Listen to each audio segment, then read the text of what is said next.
All right.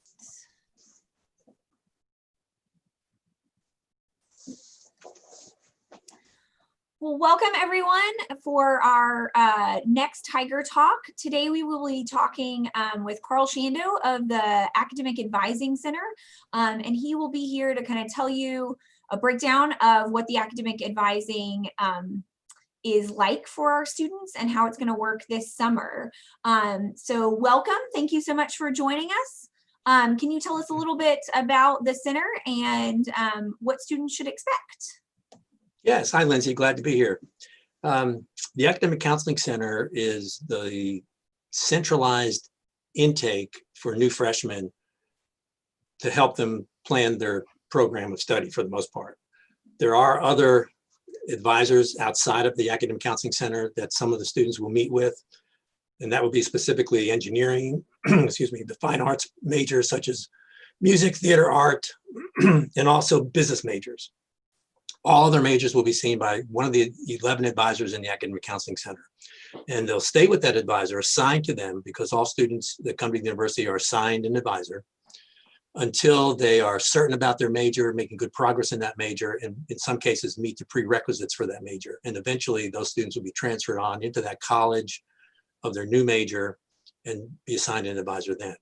So the advantage of the Academic Counseling Center is that these are full-time advisors that are available 12 months a year, that are familiar with all majors on campus. And being that many students aren't quite sure of majors or change majors, they're a great resource to start with.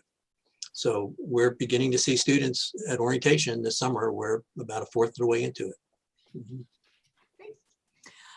So for our new incoming freshmen, do students have to attend orientation in order to register for their classes? And do they have to go to orientation, see an advisor in order to register for their classes? Yes, they do. That is a requirement. Just like advising is required, a student is not able to register until they're cleared in the system by their advisor, who covers the courses and decides on placement results from English or math, offers options for honors program, learning communities, freshman seminar courses, but orientation is where all that happens. Yes. So once a student is here, how often do they have to see an advisor once they're actually enrolled in classes? They are required to see their advisor at least once a semester in order to register for the next semester. For example, once school begins this fall, advising will actually begin for spring classes in late September. So students will be expected to make an appointment with their advisor this fall to plan classes for spring. However, students often will contact their advisor with different questions, talk to them about changing majors, about possibly dropping a class, difficulty with teachers, some personal issues sometimes get in the way of academic success. But once a semester is the minimum requirement that they must see their advisor. And so if a student is a little unsure of what they want to major in, or just really have no idea at all, how does the advisor kind of help them? And do they need to know, what do they need to know before they have that meeting with their advisor? Well, fortunately, it's not required to have a major upon starting college, although certain majors, it's to your advantage, particularly engineering. Highly prescribed courses must be taken in certain majors from the beginning. But we do have a general education program, which is basically 41 hours of the required 120 hours, which is made up of general classes that all students must take. And as students begin taking those courses, they often decide to change a major or to choose a new major that they haven't thought about before. And we like to think that students have a major decided by the end of their first year. Students that choose a major sooner are more likely to graduate in 4 years, although we work real hard at making sure the courses that they take as freshmen, as an undecided student, are going to count towards whatever major. That's, again, the advantage of the Academic Counseling Center working with general advisors. So what are the advising appointments kind of looking like this semester or this summer now that they have gone virtual? Yeah, it's been interesting and a challenge, but we are making it work. And once students apply to orientation, maybe a week or a few days before their assigned session, they should be receiving from the orientation office a set of modules to go through. And when they complete that module, they're turned over back to the orientation office, who in turn provides the advisor their information. So then the student should soon receive a welcome letter with links and directions on how to make an appointment with the advisor. And the appointment looks like this. It's a Zoom appointment. And in the Academic Counseling Center, we are making hour-long appointments. So there's plenty of time for the student to get connected and to work with the advisor. And during that actual advising session, in most cases, the student will be able to actually register for their classes before the end of that session. Is there anything that a student need, other than completing those modules, is there anything else that they really need to do before or have with them in preparation for that advising appointment? Well, the welcome letters go through in detail what they need to prepare for. Some of the issues have been immunization holds, students under 18 in particular needing to fill out the necessary form and have it sent in to the health center. Some final transcripts being sent, final ACT, official ACT scores are helpful to have. And of course, access, being able to connect online with a laptop or computer at home. Otherwise, students have, for the most part, been prepared. It all goes pretty smoothly in that session. So one of the things that we offer at the university, I know, is our ACAD classes. Can you talk a little bit about what those are and the benefits for students? Most universities provide a freshman experience course of some type. And the idea is to introduce students to the challenges of school, the academic challenges, the personal challenges. And so this is an actual 3-hour course that we teach. And we have about 60 sections of this course, and they're smaller classes taught by really student-focused instructors. And they cover things like time management, degree planning, deciding on a major, critical thinking skills, how to communicate with faculty, things that are directly related to continuing in school and being successful in school. So students form relationships with other students in that class. It's a pretty close-knit group of each class, and some of them have themes to them. So advisors will ask students during the advising session, are they interested in the it's called academic strategies, and they'll ask them if they're interested in that course. And if so, it's a 3-hour course, part of the possible 15 hours, and in most cases will count towards a degree as an elective. And it's only offered for freshmen, usually first semester. So another thing that we offer here at the university is our learning communities. Can you talk a little bit about those and how they fit in with a student's schedule? Absolutely. We're very excited about our learning communities. What we've done several years ago is taken the best courses at the best times with the best teachers. And if a student's taking 5 classes, we've designed a package of 3 classes of courses that they normally be taking anyway, and call that a community. So the same students are in those 3 classes. Some of those class students are embedded in larger classes, but those same 25 students will be in those 3 classes at least. And the teachers tend to be a little bit more engaging, and the themes of the classes go from specific major course themes like business or law or criminal justice or psychology or nursing, to just some general themes, just making connections, creating connections, or keys to success. So it's only first semester that they take the learning community. We have about 30 learning communities available to students. About over a fourth of the freshmen will be able to take one of these, and they usually fill up first. So students will be introduced by their advisor to the options that they have, and the advisors may even be recommending certain communities for the students. So those are very popular.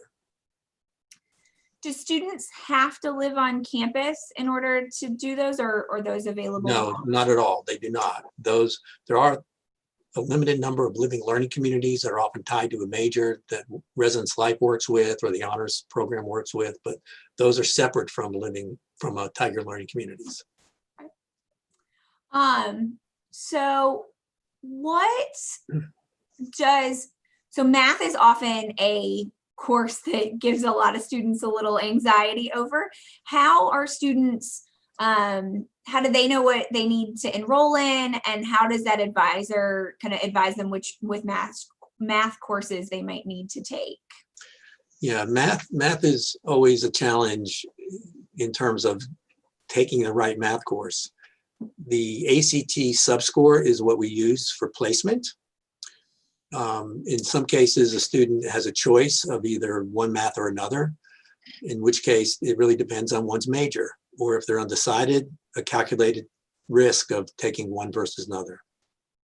I will say that all majors require at least one math course for general education. So some students bring math credit from dual enrollment, which means they may have satisfied their math requirement. So it doesn't matter what they made on the ACT. There are some programs that require a lot of math, like engineering or computer science or physics or even chemistry, or of course math major, or even other majors that like a secondary ed major might need Calc 1 in teaching math degree for high school. So students will sometimes place into a lower level course, which means they need to work their way up through the math courses until they finish that requirement. So the ACT is what we use.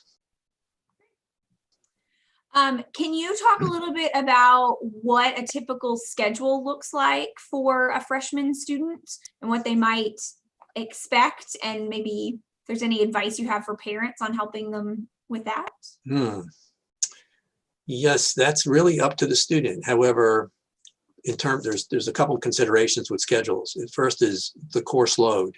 So 12 hours is the number of credits that allows one to be full-time. We recommend at least 15 credits for enrollment in order to be able to stay on track to graduate over 8 semesters. That would be 120 hours without going to summer school, although summer school is a very viable option for many students to consider. So if a student has 15 credits, that means they're spending about 15 hours a week in class. And if that's 5 classes, that means they might be taking 3 classes on Monday, Wednesday, Friday for about an hour, and 2 classes on Tuesday and Thursday for about an hour and a half each. So they're only in class about 3 to 4 hours a day. Classes start at 8. There are standard time slots. Students might finish by noon each day, or they might take afternoon classes, or they might have an online class or 2. So the actual time schedules vary based on students' own personal work schedules or sleep schedules. You know, this going forward, we're still not quite sure how it's going to look, but we are thinking that we won't be in the traditional Monday through Friday classes, even though students are registering for those. There may be some variations within those classes of accessing the class online. So it's a much lighter schedule than high school was in terms of time in class. And a little bit more flexibility on what they can do during the day. Yes.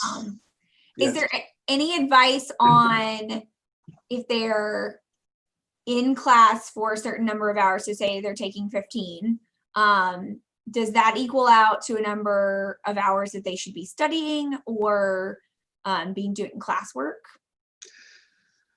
We like to think, and we hear, learning experts tell us that for every hour in class, a student should be spending an hour to 2 hours outside of class, which basically ends up as a full-time job for students. And that will depend on certain classes. I think some will find that there may be one class on their schedule, like let's say if they're pre-nursing, they're taking anatomy and physiology, that's a 4-hour class, but that might occupy 50% of all their study time. Some classes will demand more time than others. So I'd say plan on a good 20 to 30 hours a week outside of class. So if a student realizes they have a hold or need some issues with registering. Is their advisor a good person that can help them with that, or do they need to go talk to someone else if they realize they have some issues? The advisors often get questions about that, and we are able to often identify the nature of the hold, but we're not able to clear that hold. So they will end up having to go to the direct source to get that hold cleared. For example, this fall, students, if they don't have their final transcript in, they may not be able to register for spring. They'll have to go back to their high school to make sure a final transcript is sent. And that may happen a good bit with high schools sort of breaking down at the end of this past spring. So, but advisors, if they know nowhere else to go, they could start with their advisor, yes. Are there kind of any other pieces of advice that you would give to students as they kind of go into this semester and in picking their class schedule and looking at the offerings that we have? No, we want this semester to be a very successful semester. How one does their first semester, it makes a great impact on how they continue to perform. So we as advisors are trying to find courses that are reasonable course load, 15 hours, 16 hours. Even though a student can take 18 hours, they can actually take 20 hours without special permission, but we generally don't recommend that. We want them to take courses that are basically general ed courses. For example, the gen ed curriculum includes categories like English must be taken. So we want them to take English and finish English, Comp 1, Comp 2, and then a literature course in sequence. We want them to get their math finished early because the more recent they've come out of high school with math, the more likely they're going to remember what they've had. You don't want to put off math. Courses like fine arts are usually taken where the student gets to choose an art appreciation, a music, a theater, a film, a dance class. That's their choice. They're non-performance classes. That's typically taken regardless of any major. And then a social science might be taken like psychology or sociology or political science. And then often what's not taken is a science course, unless they're an actual science major. Science courses tend to be quite difficult, and some of them require a math as a prerequisite to it. So a typical first semester that we would recommend would be like maybe an English, maybe a math, a social science, a fine arts, and possibly the ACAD class. And that's a very doable first semester general classes. If they change majors, most of those classes would apply to another major. So we don't want students to feel pressured to decide, but we want them to be asking questions of faculty, of other students, check out resources, use career services, to be exploring their options as they move forward. So they're choosing a major on time. And, it can result, we do have students that finish all their gen ed courses, all 41 hours, and even dabbled with a couple other courses and still haven't decided a major. So they can end up taking courses that they may not necessarily need. So we want them starting early on, exposed to a broad background of courses to make an early decision. So a few questions we've gotten from our viewers. So one is there a way for a student to test out of any of their gen ed classes? So if they didn't take dual enrollment or anything this summer? Students can take CLEP exams. We do have CLEP exams for many of the gen ed classes, and they would go through our testing center. And there's a website for our testing center that has information about CLEP. And it includes the courses that are available as well as the score that would be needed that equates to a course that would count. Once a student begins here, departments offer credit by exam. If they feel like they really mastered that material, they can take credit by exam. So those are the primary means that new freshmen can, particularly if like they took the AP but just barely missed it, they may want to really consider a CLEP exam. Another question we got was, will dual enrollment courses show up on their U of M transcript, and how are those handled in the advising situation? Yes, they're handled like they're college courses, and in most cases they show up, and it's important for the student to communicate to the advisor that they've had dual enrollment and that what courses they had, even though we should be able to see those. Sometimes they come in a little late, and if a student doesn't mention it, then we don't know that they took dual enrollment. So we don't want to put them in English if they've already had English. Otherwise, if it comes in, they come in with grades, those grades count, they go into their eventual GPA. And, you know, we have students bringing in 30 hours of dual enrollment credit, which it sounds like an advantage, but sometimes if they're undecided, they've run out a lot of gen eds, and so they have to choose a major right away. So yes, dual enrollment is popular, and we accept the coursework. So I think you mentioned this before, but how long do students usually stay with their advisor in the academic counseling center? It varies. You know, our most popular major is nursing, so pre-nursing students make up a good portion of our caseloads, and they remain with us until they get admitted to nursing school, which is often their third or fourth semester. Or if at some point they don't get in, or if decide some other major, it may take that long to choose a different study area. Some students will be transferred out after their first semester, like education majors. Sometimes journalism majors, we get over to that program pretty quickly.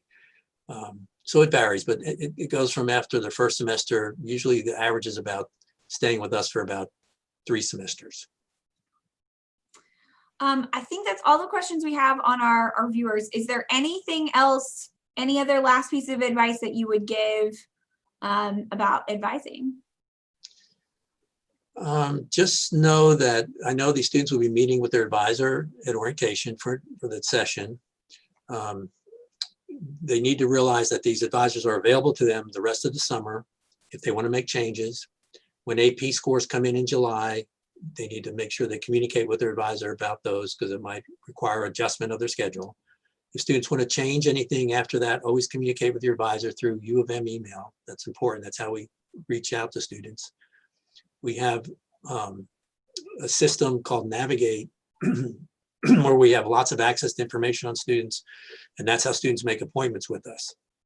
So we want students to feel totally comfortable contacting their advisors and not hesitate, particularly once the fall starts and the beginning of the semester starts. There is a date that may change with the adjustment of the semester schedule this year, where students, there are a couple dates. Students can make adjustments during the first week of school. So if they go to class and they want to make changes, they need to contact their advisor about making those course changes. And then they're also allowed to withdraw from a class up to a certain deadline. But once that deadline passes, and it's usually in October, once that deadline passes, they can't withdraw from that class. They drop that class. So all of these issues are just to reinforce the need to be able to communicate with your advisor. They want to help you get through school in 4 years and make good choices along the way. Yes, they're always there to help our students succeed, and they're good advocates for our students. Absolutely, absolutely. Yeah. Well, thank you so much. We really appreciate it. We know our parents really appreciate the information and helping their student along the way. Oh, there is one more question that we just got. So how do withdrawals affect a student's GPA? Actually, it doesn't. It saves your GPA. It's not a grade, so it avoids a grade. It does go into hours attempted, but a student needs to withdraw from a class if they need to withdraw from a class on time.